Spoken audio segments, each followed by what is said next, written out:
Hi friends, இன்றைக்கி நம்ம சேனலில் கொத்தமல்லி துவையல் எப்படி பண்ணுறது தான் பார்க்க போகிறோம். அதுக்கு தேவையான பொருட்கள் என்னென்னு பார்க்கலாம். ஒரு டேபிள் ஸ்பூன் அளவுக்கு உளுந்தம்பருப்பு எடுத்திருக்கேன், 10 சின்ன வெங்காயம் எடுத்திருக்கேன், ஒரு பல் பூண்டு எடுத்திருக்கேன், 6-7 மிளகாய் வத்தல் எடுத்திருக்கேன். இது உங்கள் காரத்துக்கு ஏற்றாப்புல நீங்கள் சேர்த்துக்கலாம். கொஞ்சமாக புளி எடுத்துக்கோங்க. இன்றைக்கி ஒரு கட்டு கொத்தமல்லி எடுத்திருக்கேன். இதை நல்லா தண்ணியில் கழுவிட்டு அதுக்கப்புறம் இந்த மாதிரி நறுக்கி வச்சுக்கோங்க. இப்போ நம்ம துவையல் எப்படி பண்ணுறதுன்னு பார்த்துடலாம். ஃபஸ்ட்டு நம்ம எண்ணெய் எதுவும் சேர்க்காம உளுந்தம்பருப்பை நல்லா பொன்னிறமாக வர வரைக்கும் லோ ஃப்ளேமில் வச்சு வறுத்தெடுத்துக்கலாம். நீங்கள் ஹை ஃப்ளேமில் வச்சு வறுத்தாலோ இல்லை இதை கொஞ்சம் அதிக நேரம் நம்ம வறுத்துட்டாலோ இது கலர் மாறிடும், ரொம்ப கருகுன மாதிரி ஆயிரும். அந்த மாதிரி இல்லாமல் பொறுமையாக சிம்லேயே வச்சு நல்லா பொன்னிறமாக வர வரைக்கும் இந்த மாதிரி வறுத்தெடுத்துக்கோங்க. நல்லா வறுத்ததுக்கப்புறம் இந்த மாதிரி தனியாக எடுத்து வச்சிடலாம். அதுக்கப்புறம் ஒரு 2 டேபிள் ஸ்பூன் அளவுக்கு எண்ணெய் சேர்த்துக்கோங்க. எண்ணெய் சூடானதும் வெங்காயம் பூண்டு சேர்த்து நல்லா வதக்கிடலாம்.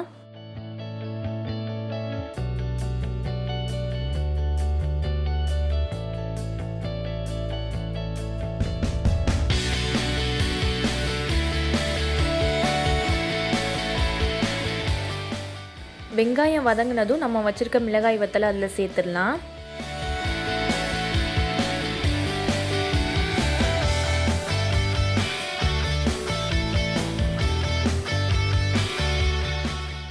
அதுக்கப்புறம் நம்ம கட் பண்ணி வச்சுருக்க கொத்தமல்லி இலையும் அதில் சேர்த்து நல்லா வதக்கிக்கோங்க.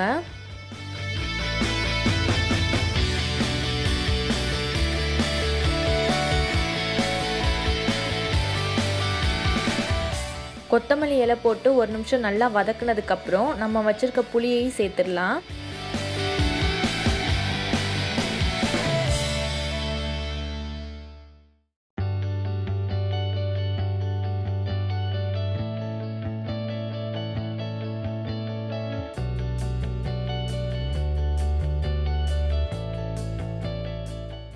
இந்த மாதிரி நல்லா சுருளை வதக்கிக்கோங்க.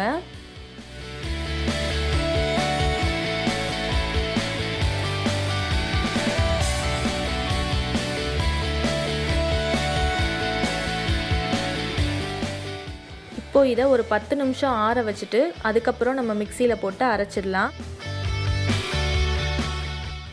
நல்லா ஆறிடுச்சு. இப்போ நம்ம இதை அரைக்க போகிறோம். அரைக்கிறதுக்கு முன்னாடி தேவையான அளவு உப்பு சேர்த்துக்கோங்க. இதில் கொஞ்சமாக தண்ணி சேர்த்து நம்ம நல்லா அரைச்சிடலாம். டேஸ்டான கொத்தமல்லி துவையல் ரெடி ஆயிடுச்சுங்க. ரொம்ப ஈஸியாக 5 நிமிஷத்தில் இதை செஞ்சு முடிச்சிடலாம். கண்டிப்பாக வீட்டில் எல்லோரும் இதை ட்ரை பண்ணிவிட்டு எப்படி இருக்குன்னு எனக்கு கமெண்ட்டில் சொல்லுங்கள்.